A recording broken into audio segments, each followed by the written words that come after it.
দেখেছো কি তুলতুলে নরম হয়েছে।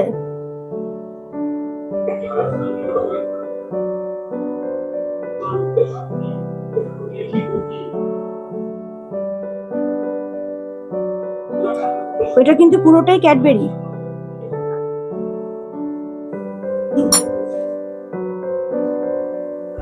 বন্ধুরা, তোমরা দেখছো অম্বিকার রান্নাঘর।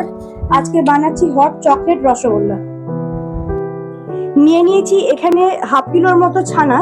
ছানাটাকে কিন্তু আমি খুব ভালো করে জল ঝরিয়ে নিয়েছি, কারণ ছানায় যদি জল থাকে এটা কিন্তু মাখানো যাবে না। আর নিয়ে নিয়েছি কোকো পাউডার। এবার এই ছানার সাথে আমি কোকো পাউডারটা ভালো করে মিশিয়ে দেবো।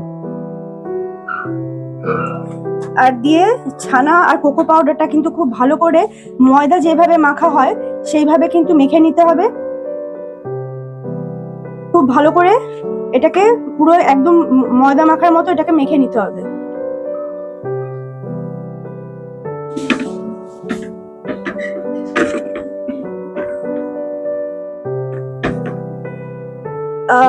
ছানাটা খুব ভালো করে মেখে নিয়েছি কোকো পাউডার দিয়ে। এবারে একটু করে ছানা নিয়ে আমি রসগোল্লাগুলো বানিয়ে নেবো গোল গোল করে।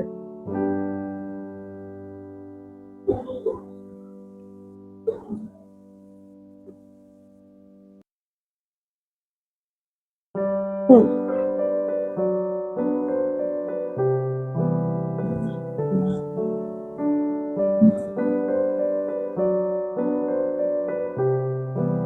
তোমরা রসগোল্লার শেপটা চাইলে একটু বড়ও করতে পারো। আমি এই শেপটা করছি। এই শেপ মানে এই সাইজটা, এটা মোটামুটি নর্মাল সাইজ। এর থেকে বড় করলে খুব বেশি বড় হয়ে যাবে, তো এই সাইজটাই রাখার চেষ্টা করো। আবার খুব ছোট ছোট রসগোল্লা কিন্তু ভালো লাগে না। দেখো কি সুন্দর গোল গোল হয়ে যাচ্ছে। হাফ কিলো ছানা থেকে মোটামুটি স্ট্যান্ডার্ড সাইজ যেটা দোকানে পাওয়া যায়, ওই 15 টাকা পিসের রসগোল্লার সেরকম সাইজের মোটামুটি 15 পিস রসগোল্লা এখানে আমি তৈরি করে নিয়েছি।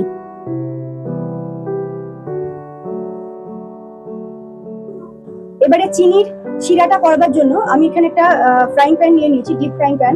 এতে 1 বাটির মতো জল আমি দিয়ে দিচ্ছি।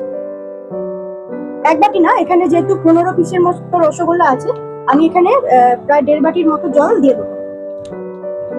জলটা খুব ভালো করে ফুটে গেছে। এবারে দিয়ে দিচ্ছি চিনি।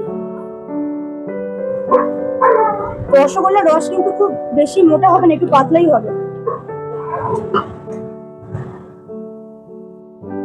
রসটা আমি নাড়ছি, একটু চিটচিটে হয়ে যাওয়া অবধি একটু হালকা করে নাড়তে থাকবো। চিনির শিরাটা কিন্তু খুব ভালোভাবে হয়ে এসছে। এবারে আমি গ্যাসের ফ্লেমটাকে একটু মিডিয়াম করে একটা একটা করে রসগোল্লা এবারে ছাড়তে থাকবো।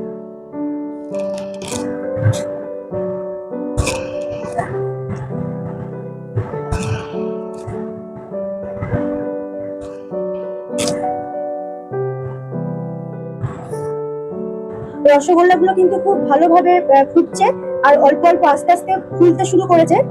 ভেতরে রসটা খুব ভালোভাবে ঢুকে যাবে।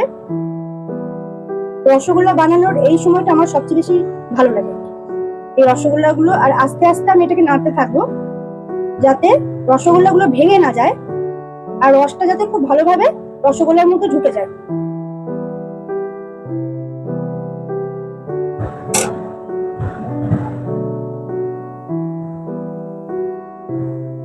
রসগোল্লাগুলো রসে কিন্তু খুব ভালোভাবে ফুলে উঠছে, আর সাইজগুলো কিন্তু অনেক বড় বড় হয়ে গেছে। এটা আর আমি আর একটুখানি ফুটিয়ে আস্তে করে নামিয়ে নেবো। কি সুন্দর ফুটছে দেখেছো রসগোল্লাগুলো।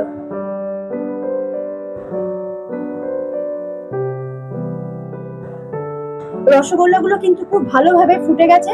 এবার আমি গ্যাসের ফ্লেমটাকে বন্ধ করে দিয়েছি। আর ফুটে গিয়ে কালারটাও কিন্তু খুব সুন্দর হয়েছে, আরো বেশ brown colour, dark brown colour হয়ে গেছে।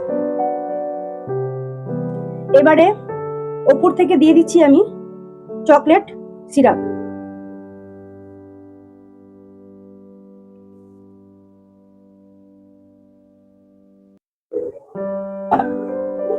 দিয়ে একটুখানি ফুটিয়ে নেবো, 2 থেকে 3 মিনিটের মতো। দিয়ে আমাদের রসগোল্লা কিন্তু একদম রেডি।